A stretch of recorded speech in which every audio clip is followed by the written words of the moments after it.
It seems like most companies nowadays need to have both a sci-fi and a fantasy universe to profit from. CDPR has The Witcher and Cyberpunk.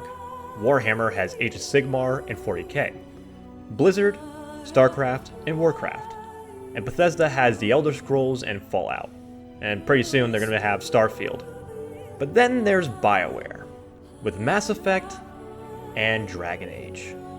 One of the most polarizing series to date. If you're someone familiar with BioWare, then it's most likely that you know Dragon Age. It's one of their most pinnacle titles. Hell, it's basically the other game they're known for besides Mass Effect. The Dragon Age series was introduced on November 3rd, 2009, ending off the decade with one of the many games that would blast BioWare's popularity sky high. While it came out 2 years after the first Mass Effect, Origins was in development longer. After splitting the team into two groups, having one work on a sci-fi series and the other work on a fantasy series, they had not one, but two games that earned critical success, that wasn't mooching off of any known media. BioWare did get good success with Baldur's Gate and Knights of the Old Republic, and Jade Empire was no failure by any means. These two games were the ones that finally created an interest in the worlds that BioWare was creating, generating a fan base interested in their worlds. And they would go on to create amazing games that would be enjoyed for generations. Yeah, fuck no. In reality, the most recent games to release from BioWare have put them in a devastating pit that they are still trying to claw their way out of. And one of the promises to fix it is a new title in the Dragon Age series, now titled Dreadwolf. But how does this series stand as of now? Well, it's an interesting case. The series as a whole can be used to showcase BioWare's changes throughout the years, and it requires a different insight into the series like Mass Effect or Fallout. See, with Mass Effect, despite each installment altering in some way with the series, it stays true to what it always was in the beginning. An unforgettable space epic with a rich world and memorable characters that continues as the story progresses. With games like Elder Scrolls and Skyrim, they're very self-contained stories that don't require you to play the previous. The only thing that stays the same is the universe that it takes place in, whether it's Morrowind to Skyrim, to the Capital Wasteland, to the Mojave Desert. Dragon Age, on the other hand, it's not really like either of those. Well, it is, but it's also not. It's hard to explain. Dragon Age is probably one of the most topsy-turvy series that I have ever played. Each title is vastly different from the others in gameplay and tone. If you were to play these games in order, you would notice a very fast juxtaposition. The games range from an incredible experience that meets a nice balance of old and new mechanics from BioWare's original work, a complete shit show that was rushed in development but still manages to be enjoyable in an ironic sense, to a fundamental absence of not just the original game's style, but a lack of faith in BioWare's creative methods. The Dragon Age series is one of the hardest games to look at as a series because it rides a tightrope on each game being its own story, but also wanting to be a connected saga. Well, I say rides a tightrope, but it's more like fumbling to cross a bridge. It's almost like BioWare didn't know what to do with this series going forward, and it's constantly fighting with each other on what it wants to be. This is what I like to call the Dragon Age identity crisis.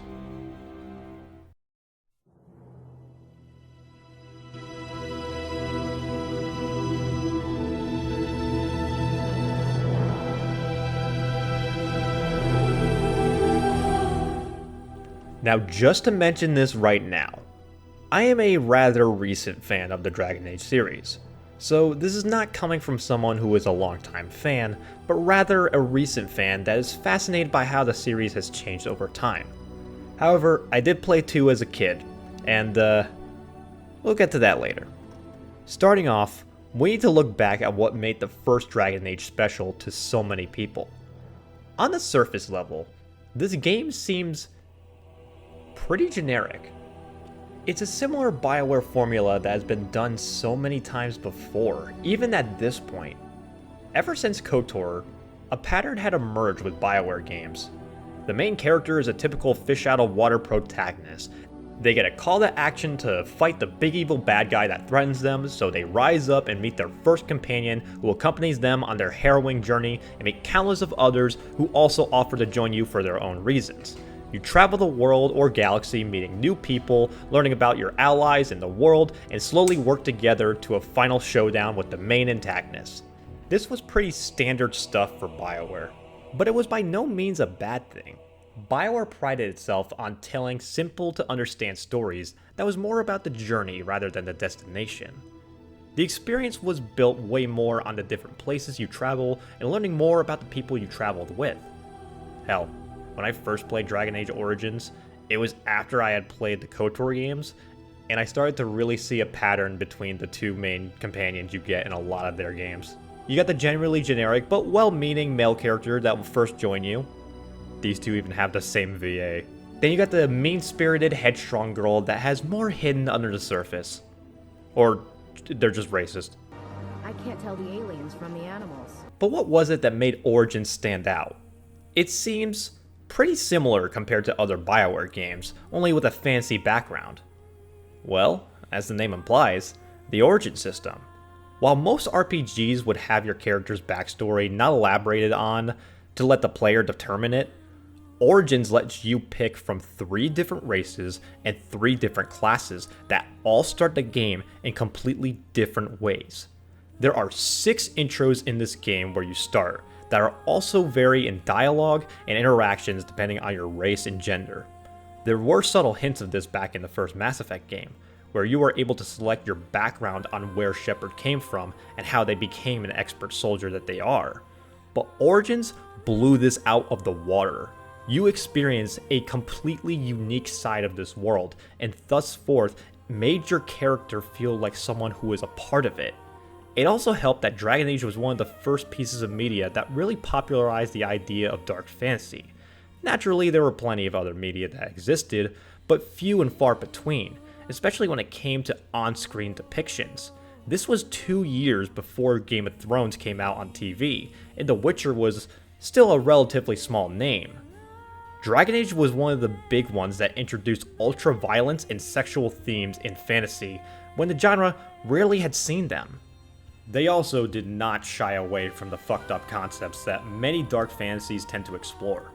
The City Elf intro is especially dark, as it involves you, or your fiance, depending on your gender, being kidnapped and threatened to be a very bad thing by human nobles. Right off the bat, regardless of the intro, Dragon Age shows the player that this is a cruel and unforgiving world, regardless of who you are. And the Origins will even give a completely different perspective on where the places you go throughout the game. For example, if you play as a mage character and you are tasked with going to the Circle of Magi, the people there will recognize you and comment on your past actions in the intro. Beyond the Origin system, the story itself is another reason why this game was so well received.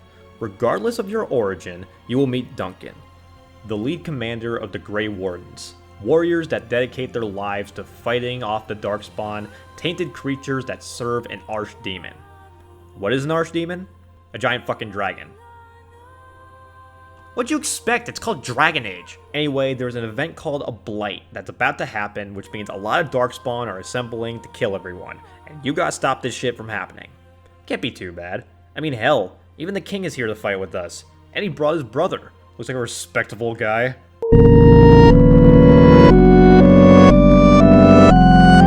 But anyway, I'm sure the fight will go well as long as they reinforce us when we need them. Sound the retreat. But what about the king? Should we not... Do as I command.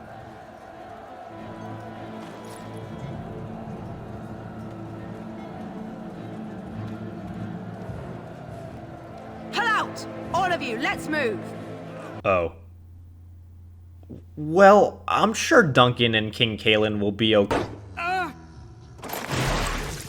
he's dead.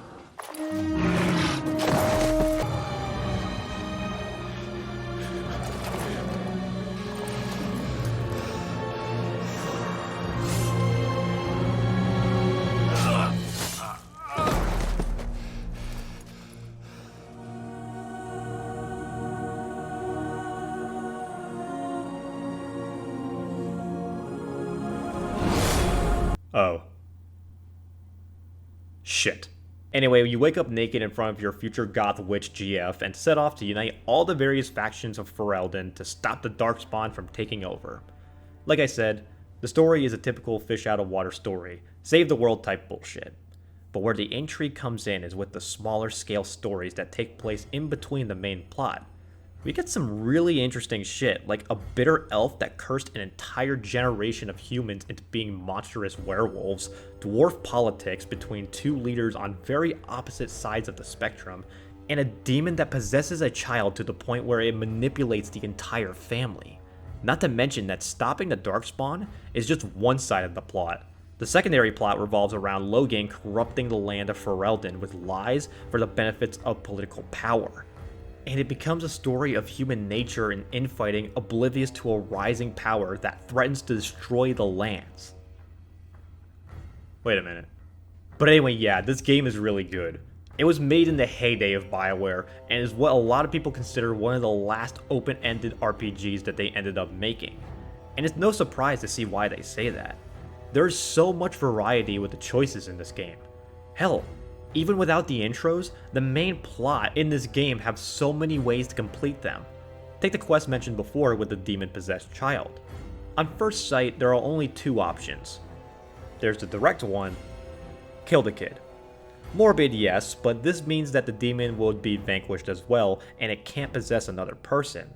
The alternative is to use blood magic to transmit the demon to another person, to which the kid's mother volunteers. However, this would involve killing her and going into the void to maybe even make a deal with the demon. Which I totally did, give me that blood magic. Or a third option is to get the mages of the circle to help you with this situation. But that decision counts on another decision you made with a completely different questline. And this is just one of the reasons why the game is held to such high regards today, as this is just one example of the vast interconnected storylines that can occur in this game. But it would be foolish to talk about Origins without talking about another staple that comes with all BioWare games, the cast. At this point, BioWare was already on a hot streak when it came to characters that players fell in love with. People were simping for Bastila and Liara before they even knew what those words meant. Don't make me laugh, you gutless simp.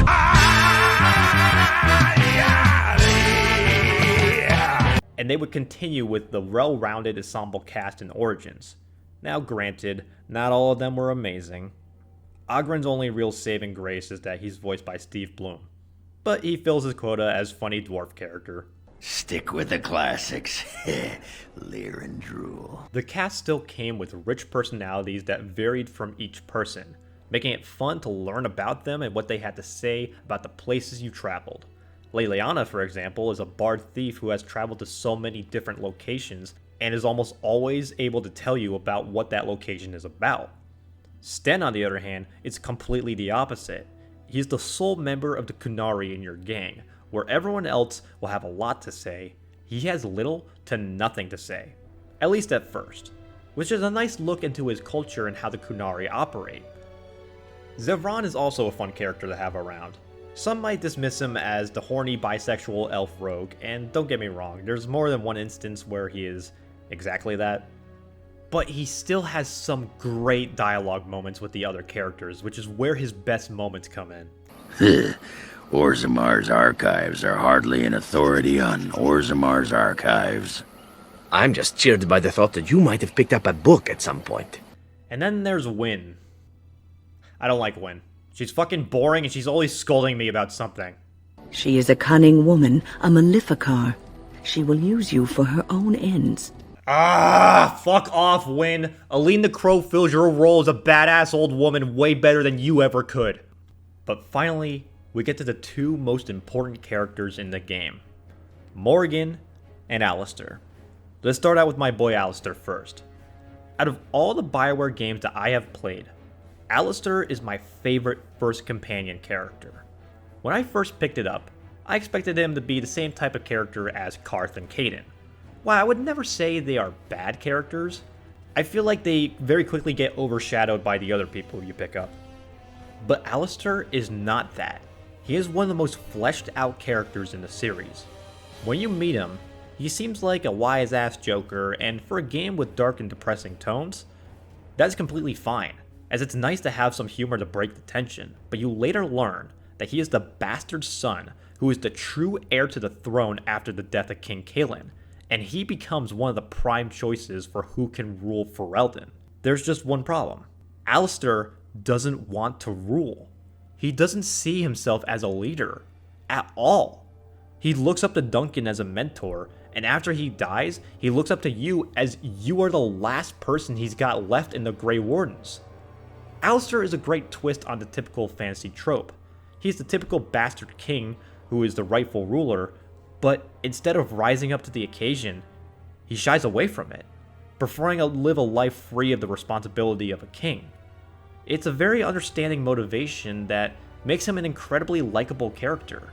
He's funny and well-meaning, and depending on how you treat him, is someone that will have your back to the end. On the other hand, we have Morrigan, who is probably the second most famous character Claudia Black has played. The daughter of Flemeth, the Witch of the Wilds! Excuse me. She is the second main companion you will meet on your adventure.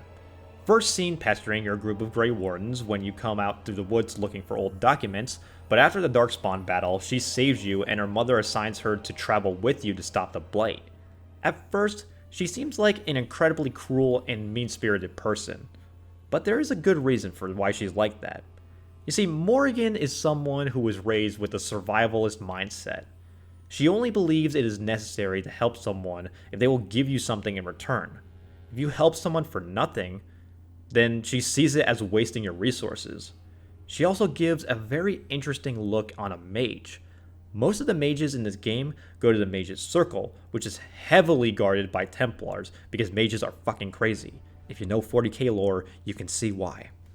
Magnus did a lot wrong, cope and seed, and she hates the idea of the Circle.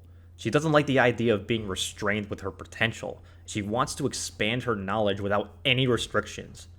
She also has some of the best dialogue with everyone. She is relentless in the shit she says. What do you people see in him? See in whom? In the warden. Jealous, are we? Jealous of him? Of course. A handsome man with women fawning over him. It must be very difficult for you to handle. I do not blame your envy, however, especially considering that the chances of any woman who is not struck both blind and dumb of providing you the attention you crave is slight. Quiet you. You can't get under my skin. Were I you, I would simply give up all hope of knowing another woman at all. Or have you already? A wise move, if so. Forget I said anything. Trust me, dwarf, I already have. But her main goal is something that I wasn't expecting. So, the Grey Wardens have a pretty big responsibility. Whenever there's a blight, the Grey Wardens are the only ones that can fully kill the Archdemon. But in turn, it also results in the death of whoever dealt the final blow because of their tainted blood that allows them to sense the Darkspawn. And it also makes them have nightmares and shortens their lifespan to 30 years if you're lucky. Yeah, it's a pretty raw deal. He thought being a Witcher was bad. However, Morrigan gives you an offer. Or Alistair, depending on the circumstance. Put a baby in her. Instead of the soul of the Archdemon being destroyed with the killer, it will go to her unborn child instead, creating a child of an old god. This plays into her mindset of helping people if they are able to give something in return. And that's exactly what she's doing here. She is saving yours and Alistair's lives in exchange of giving her a kid with immense power. I could go on, but I think I've made my point. The characters in this game are incredibly deep and have tons of depth behind them. In addition, the game also has 4 romance options, and they have, at this point, become a staple in BioWare games. Alistair for female wardens, Morrigan for male wardens, then Liliana, and Liliana and Zevran are available for both. These romances are what you expect for BioWare. They're carried or at least mentioned in the future games as well, which is a nice touch. Some are definitely better than others, The two essential characters obviously have the most work put into their scenes, but Leliana's romance is nice as well. Unfortunately, Zevran's is the only relationship that doesn't work out. Sorry to all the guys and girls who are hoping for a long-lasting relationship with our elf rogue, but our boy is a fling and nothing more. Also, I'll go ahead and say that Morrigan is the best option. On top of being a witch goth GF, she is the only BioWare romance where you get married and start a family. Which is funny, because everyone tells you she's bad news and gonna get you into trouble. And then you prove them all wrong. Take that win, you old harpy! Also, something else that I think is interesting is that this was the first BioWare game that had full gay romance options. There were lesbian romance options, Johanny, Sly Fox, Liara, but this was the first game where there was a male gay romance option with Zevran. Which is pretty cool, considering this game came out in 2009. So then there's the combat of Origins. The combat in this game is... it's fine. It's not bad. When I played this game for the first time, it was after I had played the KOTOR games, so to be honest, I was incredibly exhausted with this type of combat. I understand the reasoning for it, as it's the best way to support multiple classes, but I personally find this gameplay to be incredibly repetitive. Especially in late game where the dungeon crawls get so freaking long. God, the Starforge of KOTOR 1 is so fucking annoying. But to give credit where credit is due, Dragon Age does improve so many problems that I had with KOTOR's combat. One of the big ones that I appreciate is being able to perform an action instantly when you activate it, as opposed to queuing actions in order. It's especially great when you're in a pickle and you need to heal or drink a potion. Mages are also a ton of fun. The spells are varied and are fun to use, especially Fireball for this reason. You also have a lot of customization with the tactics your squad has. It's fun to outsmart an opponent, and the animations are really cool when you encounter them. Unfortunately, the martial class are a lot less varied. They are very basic compared to the mage's spells. If you want to play a main character with the most variety, I recommend you play a mage. The martial classes are not bad by any means, but they don't feel as fleshed out. That being said, the other classes and races are still worth playing for the variety in gameplay and the differences in dialogue. Dragon Age Origins is a wonderful game, packed to the brim with content. It's fun, it's exciting, it's replayable, and it keeps your attention from beginning to the end. Oh yeah, there's also some DLC for Origins as well. I'll briefly talk about them because if I went in depth, we'd be here forever. There's Leliana's song, which goes into her backstory and explains what she was doing before she met the player. Honestly, it's pretty bare bones and recycles a lot of locations from the main game, but it's still nice to see a little side story that gives a little bit more depth to our ginger cutie. The Stone Prisoner, Warden's Keep, and Return to Ostagar are all added quests to the main games, one of which gives an additional companion, Shale. Shale's alright. They have some pretty funny conversations with the other companions, and they do the little silly trope with the abnormal creature learning from the humans bit. They are definitely the most unique companion combat-wise, as they are the only full-on monster companion, with the exception of Morrigan and her shapeshifter class. The other quests are nice for a little side activity, and to give the player a few more levels. It's more to do in your video game, which is always nice. Then there's Awakening, which is the big one. While the others are side stories, this is more of an expansion. Awakening takes place after the main story and sets up characters and events that would carry on to future installments. It's pretty good. It expands the world pretty well. There's a few problems I have with the story, but it's just minor stuff. Finally, there's Witch Hunt, which is a short but sweet epilogue where you track down Morrigan, who disappears after the main story, and it gives different context depending on your relationship with her. And this DLC solidifies why Morrigan is the best romance in this entire series. Now, while I do like this DLC, it feels rather situational.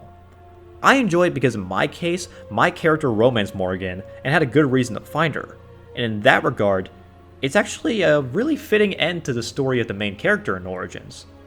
But it makes little sense as to why a female character, or a character that didn't romance Morrigan, would track her down. I don't know, it seems a little strange to me.